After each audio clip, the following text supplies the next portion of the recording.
प्रिय छात्रों, सुप्रभात। आज हम स्वर संधियों में से एक संधि है पूर्व रूप संधि, उस संधि के ऊपर चर्चा करेंगे। पूर्व रूप संधि को आप बहुत बार अपनी पाठ्य पुस्तकों में पूर्व रूप संधि के शब्दों को देखते हैं, पढ़ते हैं, किंतु वास्तव में पूर्व रूप संधि कहाँ पर होती है इसके बारे में आप लोग अभी तक जान नहीं पाए हैं। तो यहाँ पर हम उसी पूर्व रूप संधि को जानने का प्रयास करेंगे। तो ये पूर्व रूप संधि है, इसका सूत्र होता है इंगः पदान्ता दति। इंगः पदान्ता दति अर्थात एंग का मतलब होता है ए और ओ। सूत्र कहता है कि यदि ए ओ के बाद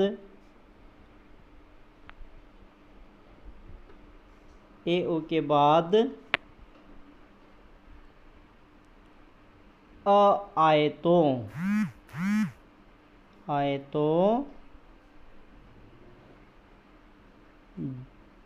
जो अ बाद में आया है, जो अ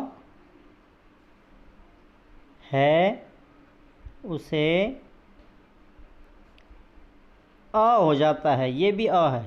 इसे आप लोग बहुत जगह देखते होंगे, ड जैसा या अंग्रेजी के एस जैसा ये वर्ण होता है। इसको कहते हैं अवग्रह चिन्ह।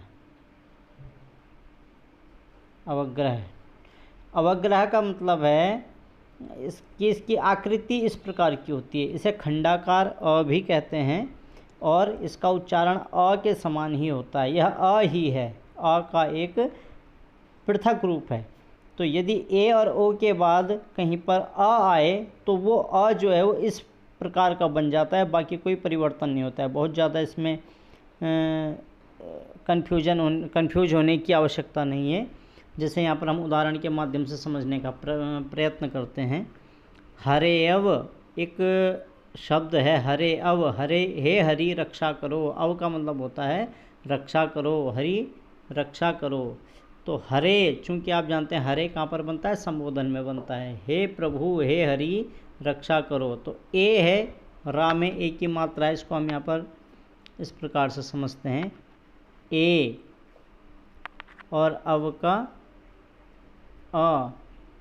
ए के बाद अ आया है तो ये हो जाएगा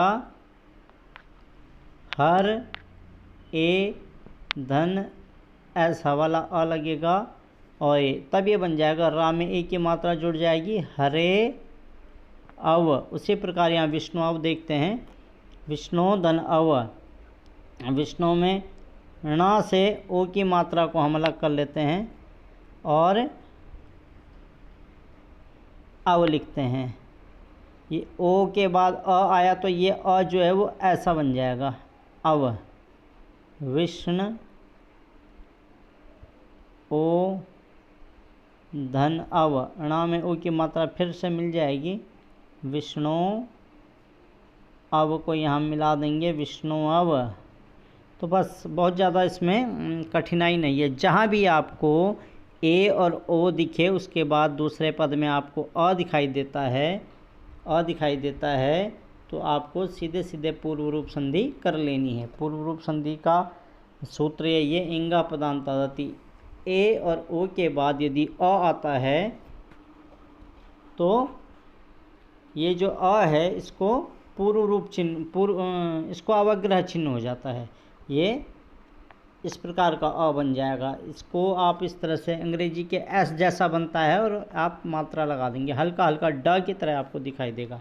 तो ये पूर्व रूप संधि है, स्वर संधियों में से काफ़ी इम्पोर्टेंट है और परीक्षाओं में प्रायः आती है पूछने के लिए बच्चों से।